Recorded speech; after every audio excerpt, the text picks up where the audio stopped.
오늘 본문은 유명한 네 가지 밭의 비유를 제자들에게 가르치시는 내용이 기록되어 있습니다.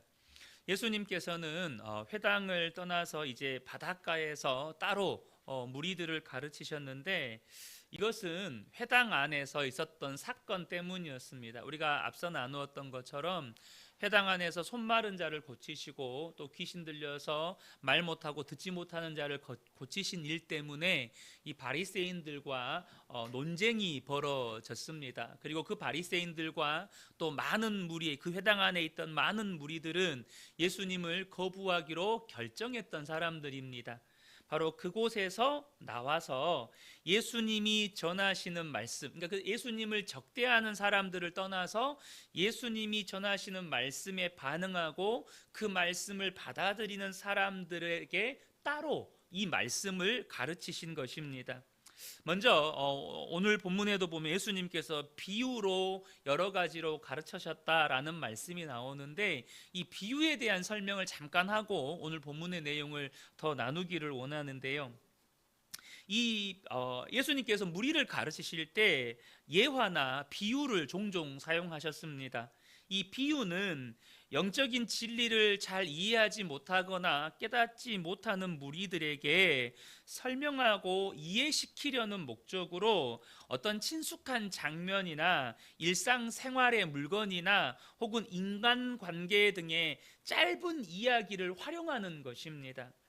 그래서 이 비유는요, 듣는 이들에게는 진리를 깨달을 것을 촉구하는 동시에 지나치게 게으르거나 마음이 완고한 자들에게는 진리를 감추는 역할을 했습니다. 그러니까 이 비유 자체가 진리를 감췄다기보다는 그들이 마음을 완고하게 했기 때문에, 예수님을 받아들이지 않기로, 거부하기로 이미 결정을 했기 때문에 비유로 설명을 해도 그들은 그 진리를 깨닫지 못했다는 뜻입니다. 그래서 이 비유는요, 진리를 찾고 갈구하는 자들에게는 진리가 명백해졌지만, 진리를 거부하고 그 마음을 돌이키기를 거부하는 자들에게는 오히려 진리를 감추는 역할을 했다는 것이죠. 그래서 제자들이 예수님께 이런 질문을 해요. 어찌하여 그들에게 비유로 말씀하십니까? 라고 이렇게 물었을 때 예수님이 제자들에게 이런 답변을 하십니다. 오늘 본문 우리가 읽진 않았지만 11절부터 13절을 보면, 대답하여 이르시되 천국의 비밀을 아는 것이 너희에게는 허락되었으나 그들에게는 아니 되었나니, 무릇 있는 자는 받아 넉넉하게 되되 없는 자는 그 있는 것도 빼앗기리라. 그러므로 내가 그들에게 비유로 말하는 것은 그들이 보아도 보지 못하며 들어도 듣지 못하며 깨닫지 못함이니라 라고 말씀합니다. 여기 여러분 13절에 왜 여기서 그들은 이 바리새인들을 비롯해서 예수님을 거부하기로 마음에 결단한, 이 마음이 완고한 자들을 가리키는 것입니다. 왜 그들이 보아도 보지 못하고 들어도 듣지 못하고 깨닫지 못하는 것입니까? 그들의 마음의 완고함으로 예수님을 거부하기로 마음의 결정을 내렸기 때문입니다. 그러니까 듣지 않기로, 예수님을 거부하기로 결정을 내리게 되면 어떤 말씀을 전해도 안 들리는 것입니다. 보아도 보지 못하고 들어도 듣지 못하고 깨닫지 못하게 되는 것이에요. 그래서 그들은 그 있는 것도 빼앗기게 될 거라는 겁니다. 그들의 마음의 완고함으로 인하여서 그들에게 있는 것, 그러니까 그들이 아브라함의 후손이고 하나님의 택함 받은 백성이었다는 이 특권적인 신분도 결국에는 상실하게 될 거라는 것입니다. 이 본문에 네 가지 밭의 비유에서 씨 뿌리는 자는 예수님을 의미하고, 땅은 이스라엘 곧 말씀을 듣는 자들을 의미하고, 씨는 천국의 선포 곧 하나님의 말씀을 가리키는 것입니다. 이것을 우리에게 적용하면 씨 뿌리는 자는 말씀을 전하는 자고, 땅은 그 말씀을 받는 우리들의 마음이고, 씨는 곧 하나님의 말씀이 되는 것이죠. 먼저 이 네 가지 밭의 비유가 우리에게 주는 핵심적인 영적인 교훈이 있습니다. 그게 뭐냐면, 그것은 이 뿌려진 씨가, 뿌려진 말씀이 얼마나 열매 맺느냐는 땅의 상태에 달려 있다는 것입니다. 땅의 상태에 그 뿌려진 씨앗, 뿌려진 말씀이 얼마나 열매 맺느냐를 결정한다는 거예요. 먼저 이것은 고대 이스라엘의 농경 문화를 이해할 필요가 있습니다. 고대 이스라엘에서 주로 이제 주식은 밀이었잖아요. 이게 밀 씨앗을 뿌릴 때 어떻게 뿌렸냐면 농부는 밭에다가 씨를 흩뿌렸습니다. 그러니까 이 씨를 뿌리는 농부가 밭을 가로질러 가면서 어깨에다가 둘러맨 이 씨를 담은 주머니에서 씨를 한 움큼 빼가지고 이렇게 흩뿌렸다는 거예요. 이것은 마치 우리나라 농경 문화에서 이 모내기를 하는 이양법이 개발되기 전에 벽씨를 그냥 흩뿌려 가지고 벼를 재배했던 방식과 유사한 방식입니다. 그러니까 여러분, 아무리 능숙하다고 해도 씨가 길가나 바위가 있는 밭이나 가시떨기가 있는 곳에 전혀 날아가지 않게 하는 농부는 없다는 거예요. 아무리 능숙한 농부도 이게 흩뿌리기 때문에, 물론 좋은 땅에다가 씨가 많은 수확을 내야 되는 좋은 밭을 주로 타겟으로 해가지고 씨를 뿌리지만, 이렇게 흩뿌리다 보면 바람에 날리기도 하고 여러 가지 요소들로 인해서 돌밭에도 날아가고 길가에도 날아가고 가시덤불에도 날아간다는 것입니다.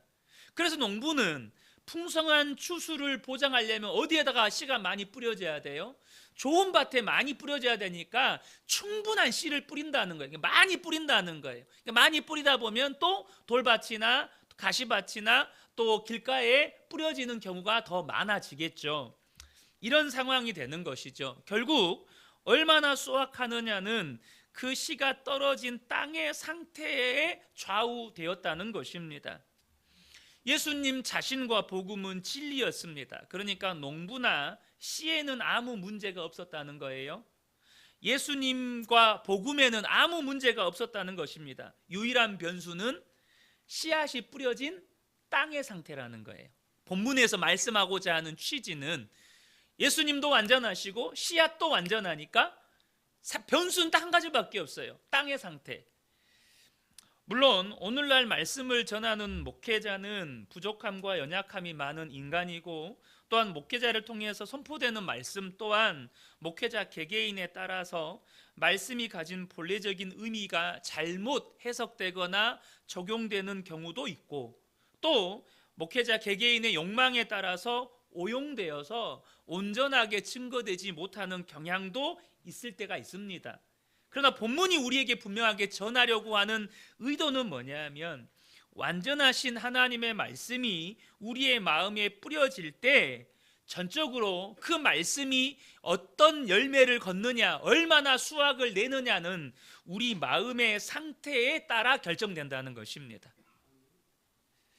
내 마음의 상태에 따라서 내 이 말씀이 100배, 60배, 30배의 결실을 맺느냐, 그렇지 못하는 자가 결정된다는 거예요. 우리가 어떤 마음의 상태로 말씀을 받느냐는 우리의 삶에 얼마나 열매를 맺느냐를 결정하는 매우 중요한 문제입니다. 그래서 저와 여러분이 우리가 일상의 삶을 살아갈 때 우리의 마음을 갖고 가는 것이 너무너무 중요하다는 것입니다.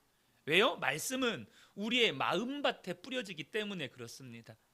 말씀은 우리의 마음에 뿌려지기 때문에 우리의 마음을 갖고 가는 것이 그렇게 중요하다는 거예요. 그런데 사람들은 마음의 중요성을 잘 알지 못하는 경우가 많습니다.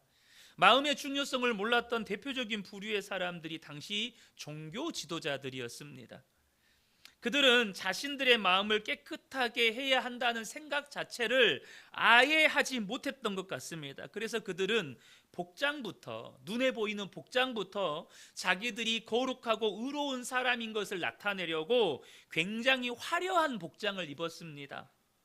또 금식을 하면 꼭 금식하는 티를 냈습니다. 기도를 해도 사람들이 많이 다니는 길거리에서 큰 소리로 기도를 했습니다.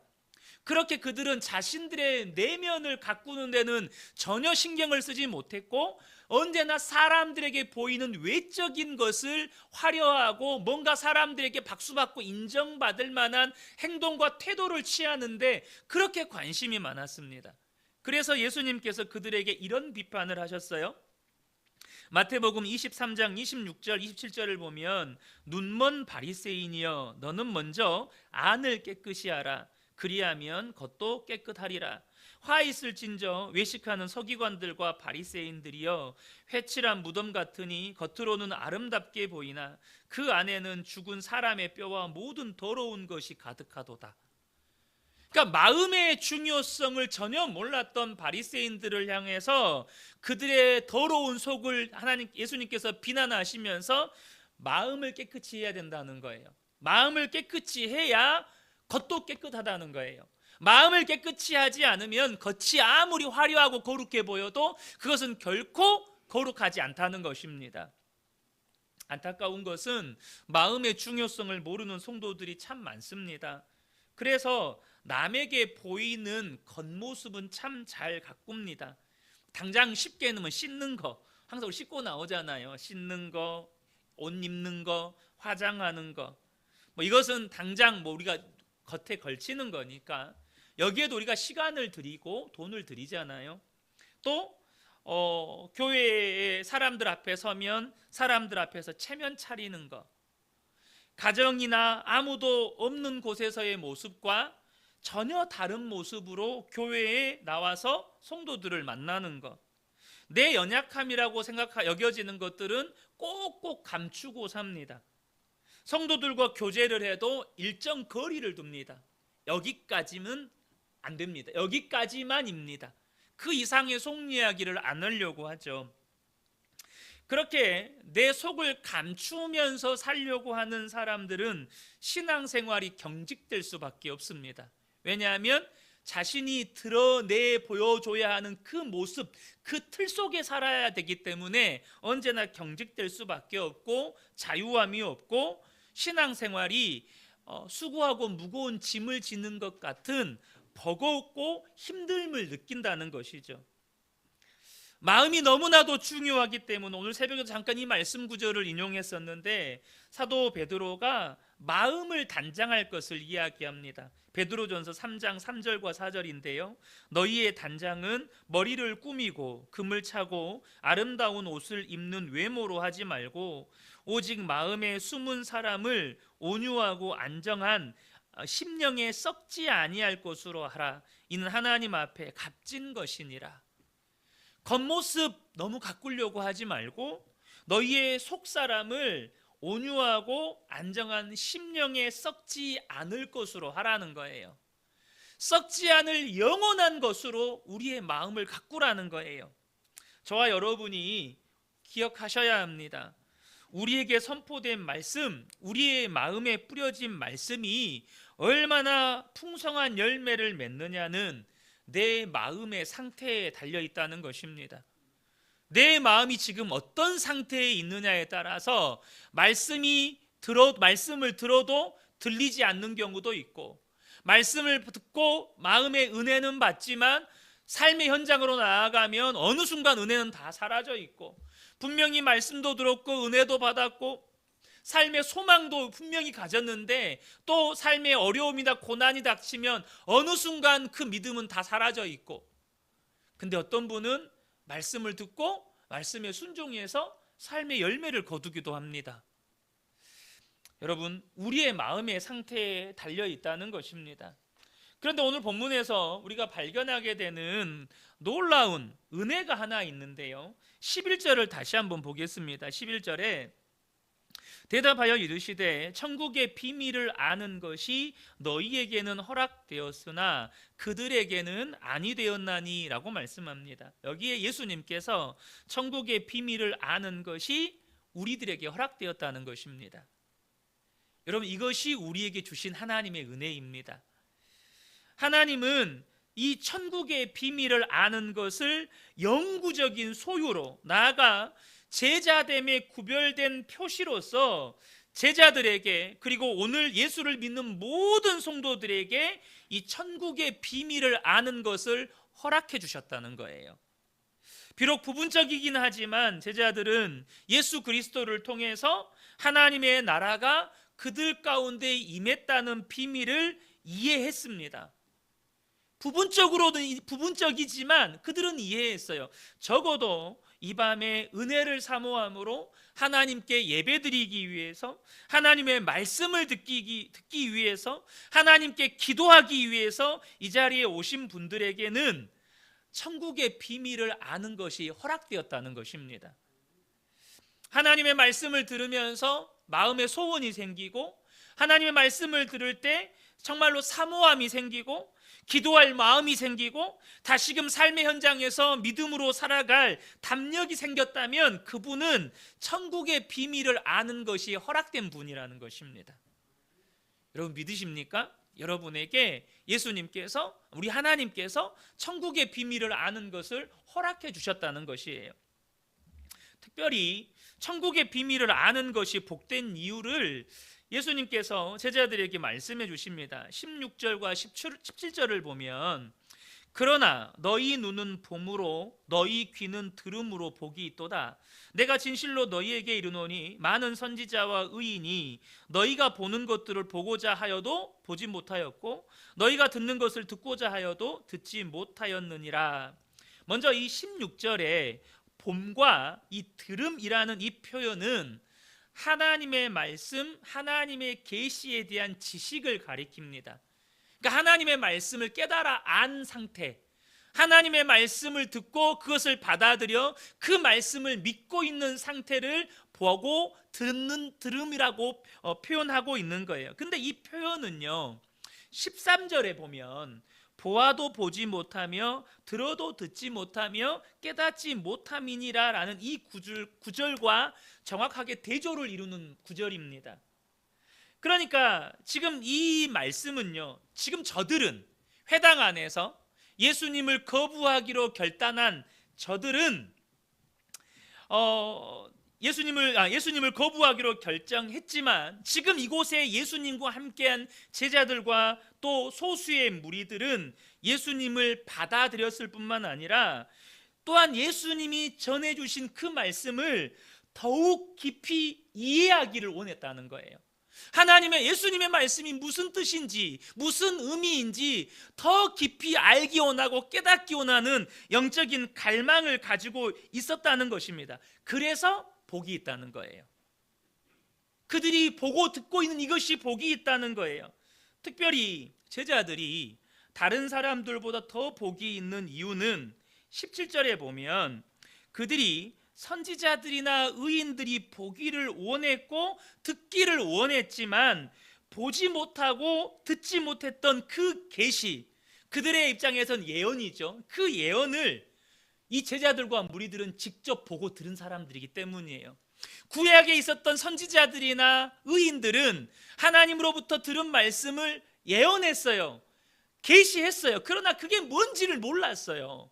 보고도 싶었고, 이게 도대체 무슨 말씀일까? 오실 메시아가 과연 누구를 가리키는 말일까? 그들은 보기 원했고 듣기를 원했지만 못 봤어요. 못 들었어요. 근데 제자들은 예수님을 보았고, 예수님의 말씀을 들었고, 예수님으로부터 직접 가르침을 받았다는 것입니다. 그러니까 지금 제자들이 누리고 있는 은혜는요, 모든 하나님의 사람들이 다 누린 은혜가 아니라는 거예요. 구약의 선지자들, 구약의 의인들은 그토록 갈망했지만 보지도 못했고 듣지도 못했던 은혜를 지금 예수님 앞에 있는 제자들은 특별하게 그 은혜를 보고 들으면서 누리고 있다는 것입니다. 선지자들조차 예언만 했지 직접 보지 못하고 듣지 못했던 것들이죠. 하나님께서 지금 제자들에게 예수님의 인격과 말씀을 이해하고 받아들일 수 있도록 영적으로 조명해 주신 것입니다. 그러니까 하나님이 은혜를 베풀어 주신 거예요. 여러분, 이것이 얼마나 놀라운 은혜인지 우리 개역 개정에는 천국의 비밀이라고 번역이 되어 있지만, 다른 번역 성경을 보면 천국의 신비, 그러니까 비밀은 시크릿이잖아요. 신비는 미스테리, 도무지 이해가 안 되는, 도무지 상상도 안 되는 이 미스테리한 이 신비라고 번역이 되어 있어요. 하나님의 나라는요, 이 천국은 구약의 선지자들에게는 신비였어요. 도무지 이해도 안 되고, 근데 주님이 내 입술에 주셨으니까 그것을 선포는 하는데, 보고도 싶고 듣고도 싶은데 절대 볼 수도 없고 듣지도 못한 걸 제자들은 보고 들으면서 경험하고 있는 것이죠. 예수님을 인격적으로 알게 된 성도들은 그 신비를 밝혀주시는 영적인 통찰을 얻게 되어서 이 구약의 선지자들이나 의인들에게는 신비였는데 그들에게는 더 이상 신비가 아닌 거예요. 그들에게는 삶의 실제인 거예요. 나중에 베드로가 이 부분에 대해서 이런 설명을 합니다. 베드로전서 1장 10절에서 12절을 보면, 이 구원에 대하여는 너희에게 임할 은혜를 예언하던 선지자들이 연구하고 부지런히 살펴서, 이게 무슨 말이죠? 본인들이 하나님께서 주신 말씀을 예언했어요. 본인들이 예언해 놓고도 이게 뭐지? 그렇게 연구하고 부지런히 살폈다는 거예요. 11절에 자기 속에 계신 그리스도의 영이 그 받으실 고난과 후에 받으실 영광을 미리 증언하여 누구를 또는 어떠한 때를 지시하는지 상고하니라. 예수님의 십자가 죽음과 부활과 영광을 그들은 말씀으로 받았고 예언했는데 보지 못했잖아요. 듣지를 못하잖아요. 그러니까 도대체 이게 뭐지? 그렇게 궁금해하고 사모해하고 갈망했던 일이라는 거예요. 그런데 12절에 이 섬긴 바가 자기를 위한 것이 아니요 너희를 위한 것임이 계시로 알게 되었으니, 이것이 선지자들이나 그 의인들을 위한 게 아니고 지금 예수님 앞에 있는 초대교회 성도들, 초대교회 그 제자들을 위한 것임을 이제 성령께서 그들의 눈을 열어서 알게 해주셨다는 거예요. 그 구약의 모든 예언과 메시아에 대한 예언과 그 예언의 성취가 지금 눈앞에 있는 너희들을 위한 것이다 라는 것을 깨닫게 해주셨다는 것입니다. 이것은 하늘로부터 보내신 성령을 힘입어 복음을 전하는 자들로 이제 너희에게 알린 것이요 천사들도 살펴보기를 원하는 것이니라. 이 신비가 얼마나 놀라운 것인지 천사들도 궁금해서 계속해서 살펴본 것이었다는 거예요. 어떻게 하나님이 이렇게 저 인간들을 사랑하실 수 있지? 어떻게 하나님께서 그 창세전부터 작정하신 십자가의 구원의 성취가 이렇게 놀랍게 이루어질 수 있지? 그 신비한 은혜를 어떻게 저들은 맛볼 수 있지? 천사들도 너무 궁금해서 그것을 살펴봤다는 거예요. 사랑하는 성도 여러분, 구약의 성도들도 분명히 선하시고 신실하신 하나님이 그들과 함께 하신다는 중요한 사건들을 보고 들었습니다. 예를 들면 출애굽 사건이라든지 가나안 정복 전쟁이라든지 골리앗과의 싸움이라든지 성전을 건축한 일이라든지 그들은 놀라운 하나님의 역사를 경험했습니다. 그러나 가장 놀라운 하나님의 가장 위대한 이 메시아에 대한 소식은 여전히 그들에게는 어둡고 멀기만 한 일이었습니다. 가장 놀라운 신비, 이 메시아에 대한 예언은 천사들조차도 알지 못하는 비밀이었어요. 그런데 그 예수님을 직접 보고 그 예수님의 말씀을 직접 듣고 그 예수님께 직접 가르침을 받아서 그 놀라운 은혜를 누렸던 제자들과 그분을 따르는 소수의 이 사람들은 특별한 은혜를 받은 사람들이라는 거예요. 그들은 예수님을 직접 목격했고 예수님과 함께 걸었고 예수님과 함께 먹었고 그분의 부활과 승천을 직접 목격했습니다. 그래서 그들에게 특별한 은혜가 임한 거예요. 그런데 여기서 우리가 한 가지 잊으시면 안 되는 게 있어요. 진정한 유익은 지금 우리들이라는 사실입니다. 왜 그렇습니까? 우리는 지금 예수님의 제자들이 누렸던 그 모든 은혜를 우리가 누리고 있을 뿐만 아니라 예수님과 그 신약 성경의 나머지 부분, 교회의 2000년의 역사 속에서 변함없이 역사하시는 성령님이 지금 우리 안에 계시다는 것입니다. 그러니까 우리는요 그들보다 더 특별한 은혜를 받은 사람들이에요. 이걸 잊어버리시면 안 돼요. 이 사실은 믿음에 관해서 우리에게 중요한 메시지 두 가지를 줍니다. 첫 번째는 뭐냐면 우리가 예수님을 믿게 된 것은 선물이고 은혜이기 때문에 믿음에서 교만은 있을 수 없다는 겁니다.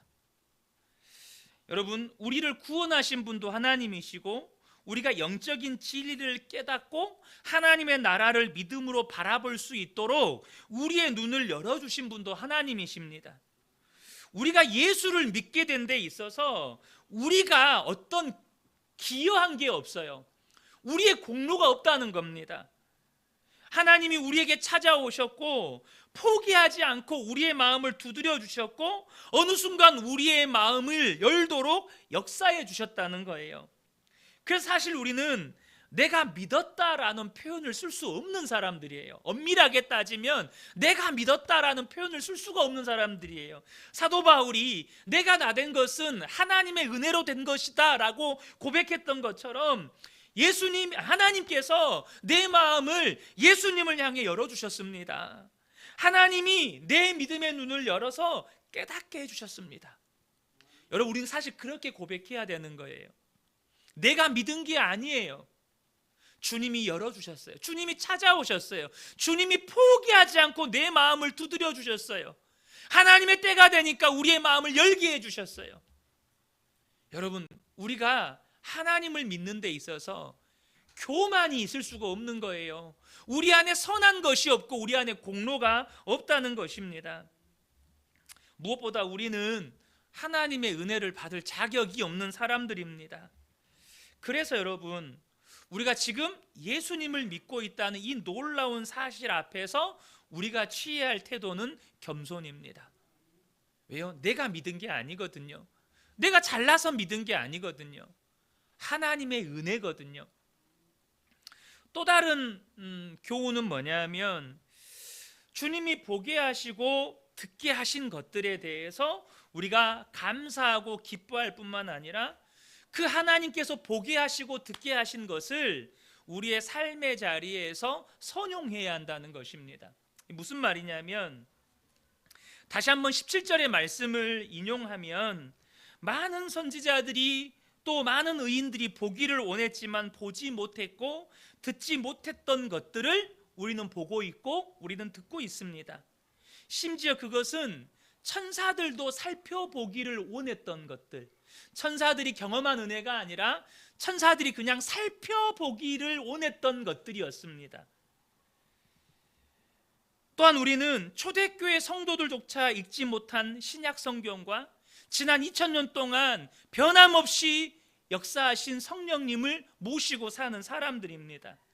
그러니까 우리가 받은 은혜는 특별한 은혜라는 거예요. 우리가 받은 은혜가요, 인류 역사 속에 있는 모든 성도들이 누린 은혜가 아닙니다. 인류 역사에 사라져간, 인류 역사 속에서 태어났다 사라져간 그 많은 하나님의 사람들이 한결같이 경험한 은혜가 아니에요. 지금 저와 여러분이 경험한 은혜는 특별한 은혜예요. 특권입니다. 그러므로 여러분, 우리가 경험한 이 은혜에 대해 감사와 기쁨이 없다면 우리의 믿음이 어디에선가 문제가 생겼다는 뜻입니다. 내가 이토록 특별한 은혜를 받았는데 내가 받은 은혜에 대한 감격이 없고 감사가 없어요. 그 말은 지금 우리의 믿음 어디에선가 지금 문제가 생겼다는 거예요. 특별히 여러분, 주님은 무엇을 위해서 보게 하셨고 무엇을 위해 듣게 하셨습니까? 나로 보게 하시고 나로 듣게 하신 것을 이제는 다른 사람들도 보고 다른 사람도 듣게 하시기 위해서 하나님께서 나로 보게 하시고 듣게 하신 것입니다. 사랑하는 성도 여러분, 저와 여러분이 보고 들은 것을 다른 사람이 보고 듣게 하셔야 합니다. 증인으로 살라는 말입니다. 내가 보았던 것, 내가 들었던 것, 이젠 다른 사람들을 보게 해주셔야 합니다. 다른 사람들이 듣게 해주셔야 한다는 거예요. 그것이 내가 받은 은혜를 선용하는 것입니다. 여러분, 우리는 언젠가 반드시 하나님 앞에 섭니다. 근데 그때 가장 부끄러운 건 뭐냐면 내가 일평생 동안 예수를 믿고 살아왔는데 나로 인해서 예수를 믿은 사람이 한 사람도 없어요.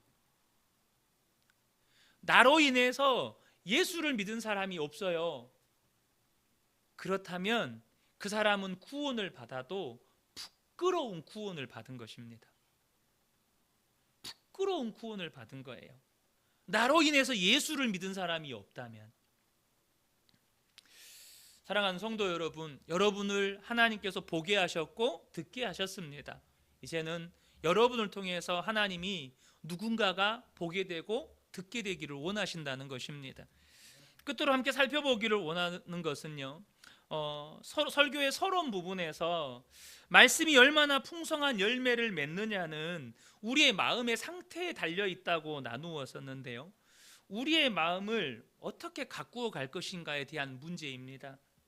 이 네 가지 밭의 비유 중에 네 번째 좋은 밭을 제외한 이 세 가지 밭은 우리의 마음을 망가뜨리는 요소가 무엇인지를 잘 보여주고 있습니다.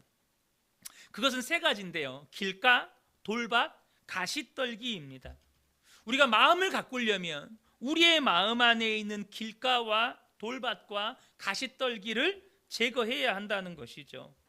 그것을 통해서 우리의 마음을 가꾸어 갈 수 있다는 것입니다. 4절을 보겠습니다. 뿌릴새 더러는 길가에 떨어짐에 새들이 와서 먹어버렸고.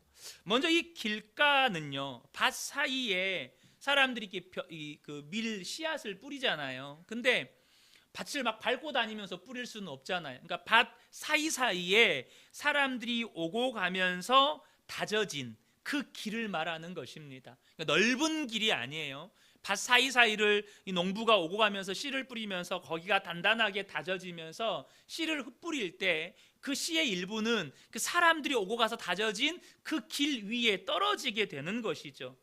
그것은 땅에 심겨지지 않고 땅 위에 그대로 노출되어져서 금방 새들, 여기서 새들은 마귀를 상징하는 것입니다. 마귀가 와서 그 말씀의 씨앗들을 다 먹어버린다는 거예요. 이것은 말씀을 듣지만 말씀이 마음속에 전혀 들어가지 않는 상태를 가리키는 것인데, 마음을 완고하게 해서 마음의 문을 굳게 걸어 잠근 사람의 상태를 말하는 것입니다. 마음을 완고하게 해서 마음을 아예 딱 걸어 잠근 상태예요. 그러면 적어도 이 밤에 예배 자리에 나오신 우리 성도님들이 그런 생각을 하실 수 있잖아요. 나는 예배 자리에 나와 있으니까 내 마음이 그러면 나는 그런 마음의 상태는 아니네, 이러실 수 있잖아요. 근데 그게 아니라는 겁니다. 예수를 믿어도요, 얼마든지 마음이 완고해질 수 있다는 거예요. 예수를 믿어도 마음이 얼마든지 완고해질 수 있다는 거예요. 히브리서 3장 13절을 보면 오직 오늘이라 일컫는 동안에 매일 피차 권면하여 너희 중에 누구든지 죄의 유혹으로 완고하게 되지 않도록 하라, 이렇게 말씀합니다. 이 말씀은 이스라엘 백성들이 광야에서 모세를 향하여서 반역을 일으켰던 그 사건을 인용해서 하시는 말씀이, 그들이 왜 마음이 완고해졌냐, 왜 하나님의 말씀을 받아들이지 않고 거역하는 그 마음의 완고한 상태에 이르게 되었느냐, 바로 죄의 유혹에 넘어졌기 때문이라는 거예요. 우리가 예수를 믿어도요, 죄의 유혹에 넘어지게 되면, 하나님 앞에 범죄하게 되면 우리의 마음이 굳어진다는 거예요.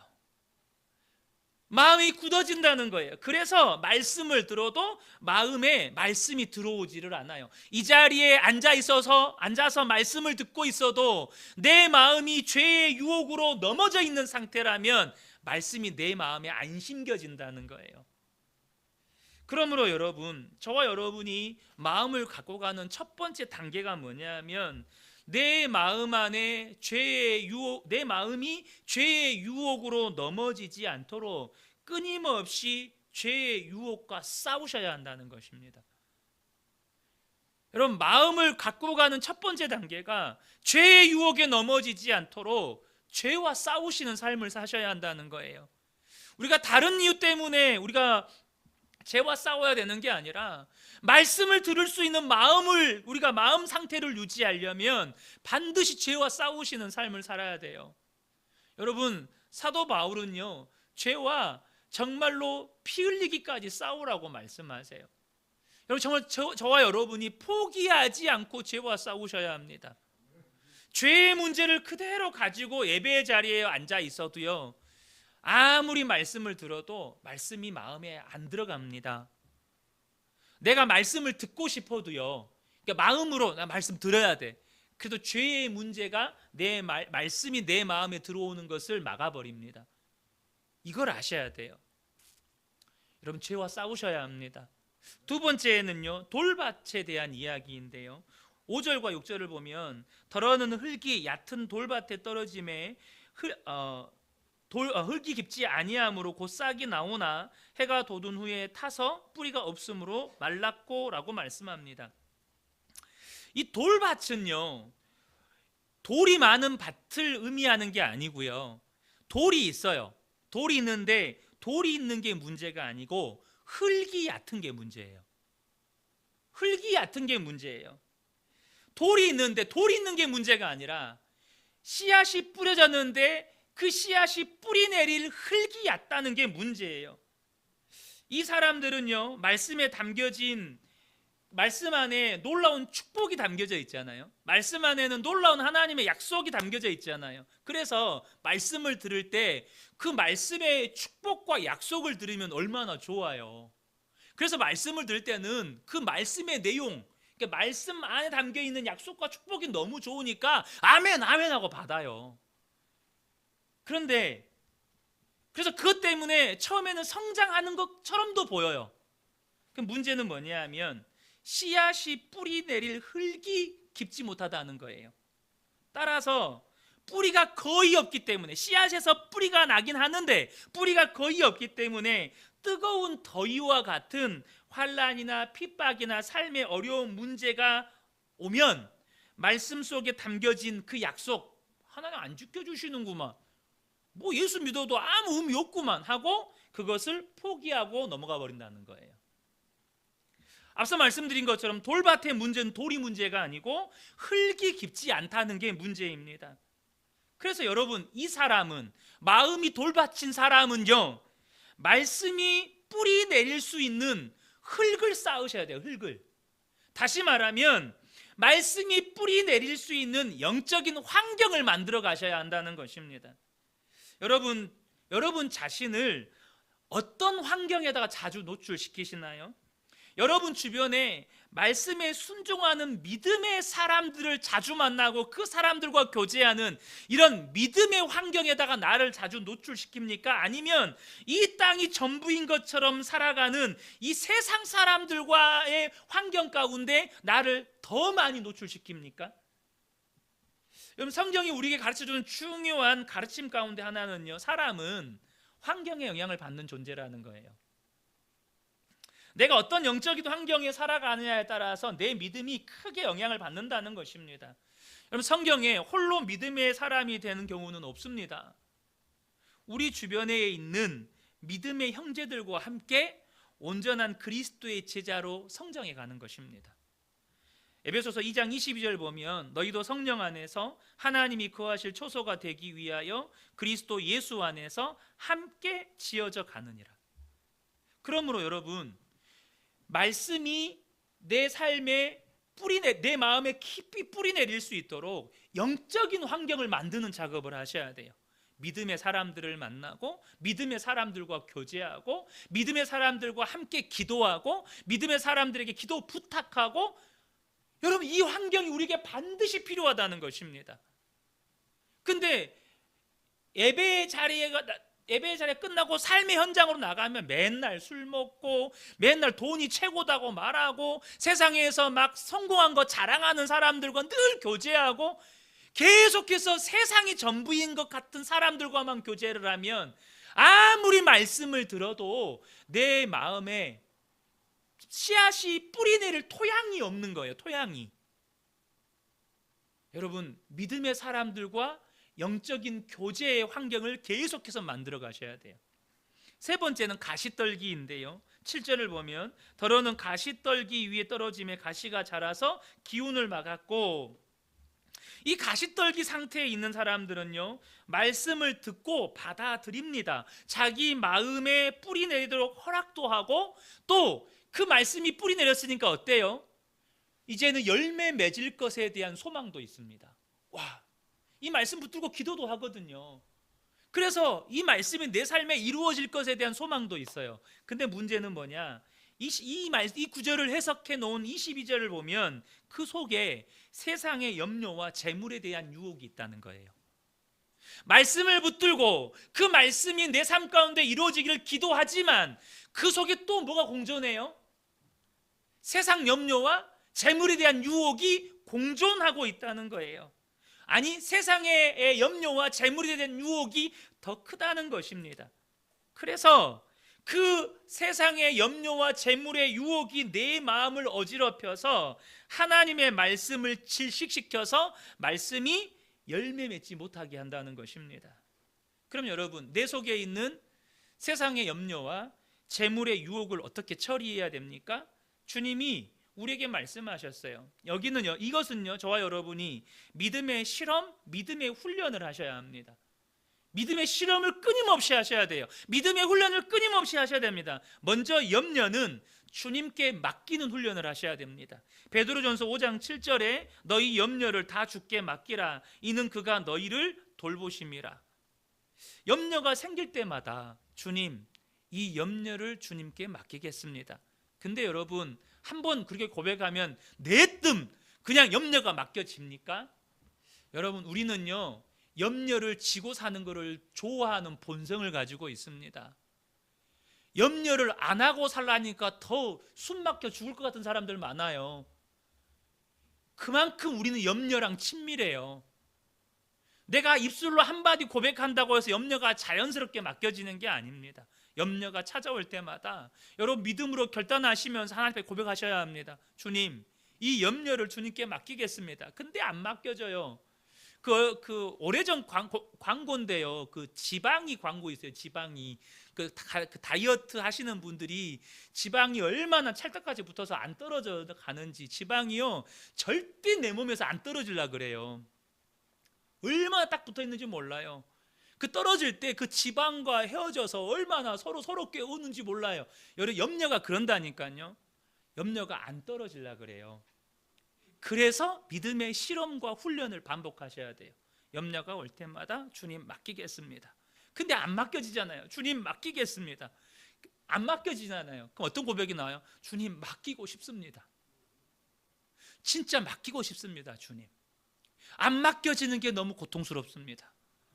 내가 염려를 안 하고 싶은데 염려가 됩니다. 주님 좀 맡기고 싶습니다. 여러분, 처절한 이런 믿음의 실험과 훈련을 하셔야 된다는 것. 또 하나, 돈의 유혹, 재물의 유혹은 어떻게 처리해야 합니까? 재물의 유혹은요, 먼저 하나님의 나라와 의를 구하는 훈련을 하셔야 됩니다. 마태복음 6장 33절에 무엇을 먹을까, 무엇을 입을까, 무엇을 마실까 구하지 말라. 이는 이방인이 구하는 것이다 라고 말씀하시면서 예수님이 이 말씀하셨습니다. 그런즉 너희는 먼저 그의 나라와 그의 의를 구하라. 그리하면 이 모든 것을 너희에게 더하시리라. 여러분, 돈이 필요합니까? 그럼 먼저 하나님의 말씀에 순종하는 일을 하셔야 한다는 겁니다. 돈이 필요해요. 지금 돈 때문에 힘들어요. 그러면 그때 먼저 하나님의 뜻을 따르는 일을 먼저 하셔야 된다는 겁니다. 그리고 나서 하나님이 어떻게 하시는지 결과를 지켜보는 이 훈련을 하셔야 된다는 거예요. 우리는요, 돈을 따라가는 것이 너무나 자연스러운 사람들입니다. 목사인 저도 그렇습니다. 목사인 저부터 그래요. 그래서 우리는요, 돈 때문에 어떤 문제가 생겼을 때 어떻게 해요? 당장 돈 문제부터 해결해야 돼요. 그러니까 그때 11조도 조금 빼먹고 싶고 그러잖아요. 하나님께 작정한 헌금도 조금 타협해가지고 이만큼은 따로 빼놓고 싶고, 우리 안에 그런 막 그 타협하고 싶은 마음들이 막 올라온다고요. 그때 우리에게 필요한 게 뭐냐? 먼저 하나님의 말씀에 순종하는 일을 해야 된다는 겁니다. 먼저 하나님의 뜻을 따르는 일을 먼저 하셔야 된다는 거예요. 그래도 내가 원하는 대로 되지 않을 수 있어요. 그러나 그렇게 반복 훈련을 하다 보면 중요한 것은 내 마음에서 재물의 유혹이 떠나가고 세상 염려가 떠나가고, 말씀이 뿌려지면 오늘 본문 8절의 말씀처럼 더러는 좋은 땅에 떨어짐에 어떤 것은 100배, 어떤 것은 60배, 어떤 것은 30배의 결실을 하였느니라. 이 역사가 나타난다는 것입니다. 사랑하는 성도 여러분, 우리가 솔직히 우리 은혜 받잖아요. 저도 은혜 받고 우리 성도님들도 은혜 받잖아요. 근데 우리의 문제가 뭡니까? 은혜는 받는데 이 은혜가 삶에서 실제가 되느냐는 거예요. 여기에서 많이 우리가 부딪히지 않습니까? 이 받은 하나님의 말씀이 내 삶에 100배, 60배, 30배 말씀하셨잖아요. 진짜 결실로 나타나느냐는 거예요. 여기에 우리의 문제가 있잖아요, 실제적으로.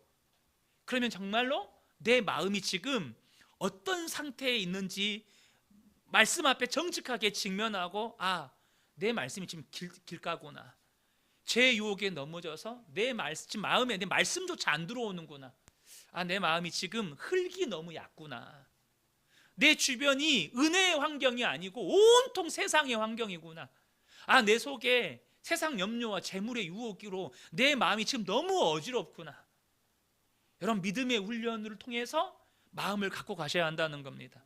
그랬을 때 반드시 우리의 삶에 놀라운 열매들이 맺어지게 된다는 것입니다.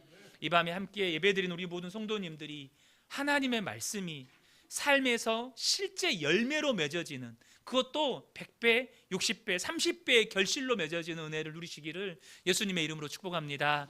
아멘.